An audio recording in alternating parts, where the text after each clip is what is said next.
According to tradition, St Paul the Apostle established the first Christian community in Malta in 60 AD. He'd been on his way to Rome for trial as a political rebel when he was shipwrecked here.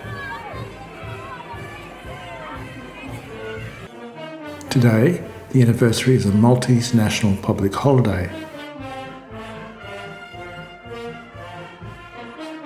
Malta is in the Mediterranean, 80 kilometres south of Sicily. It's very small, just 320 square kilometres, but it lies in an extremely strategic location. That's why, since ancient times, so many powers have wanted to control the island. Phoenicians, Carthaginians, Romans, Greeks, Arabs, even Normans. Of course, the most recent attempt was in World War II, when Malta resisted massive air attack from the Italians and Germans.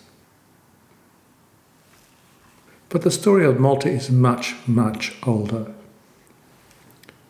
The Tarxian temples date to around 3150 BC, or about 700 years before the Great Pyramid of Giza was built. Not much is known about the Neolithic people who built this place, or what became of them.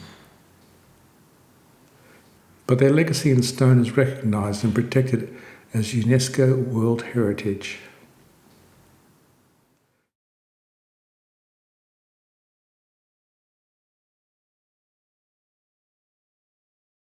"2,000 years later, the Phoenicians came and founded the inland city now known as Medina.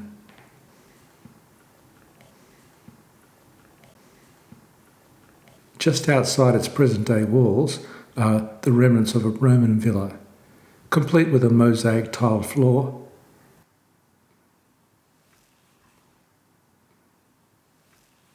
and a statue thought to be that of the Emperor Claudius.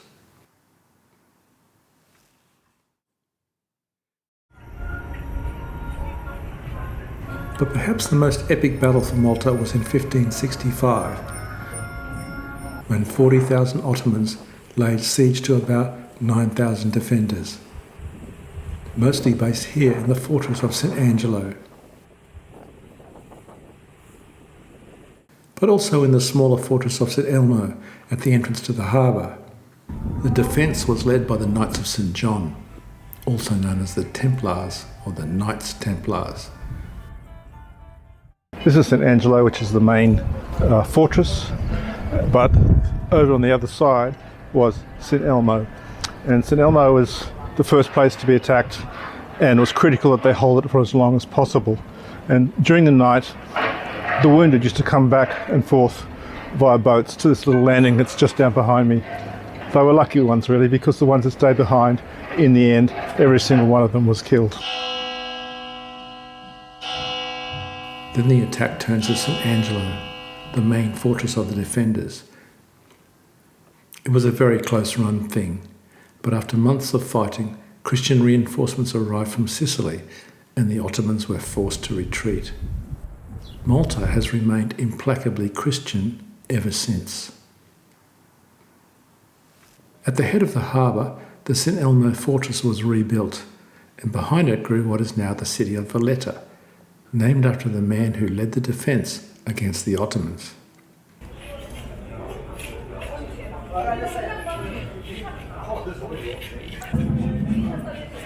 Modern Malta wears its history with pride.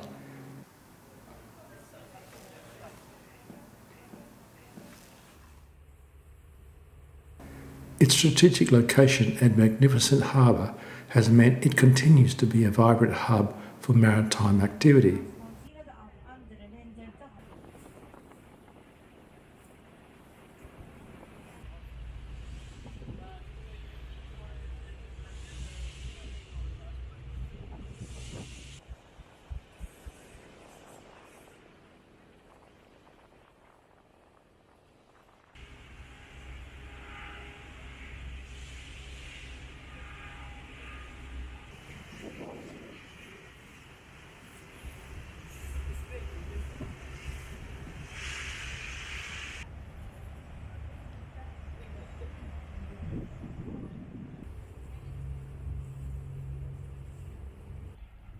Malta has many beautiful lagoons and bays, and one of the warmest winters in the European Union.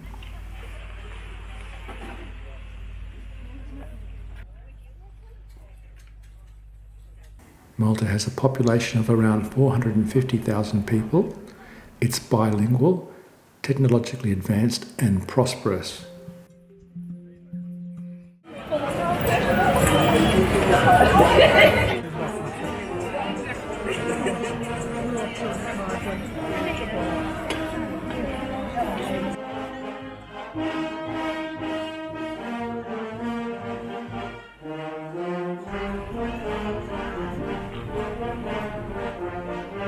And it packs a great deal of history into a very small place.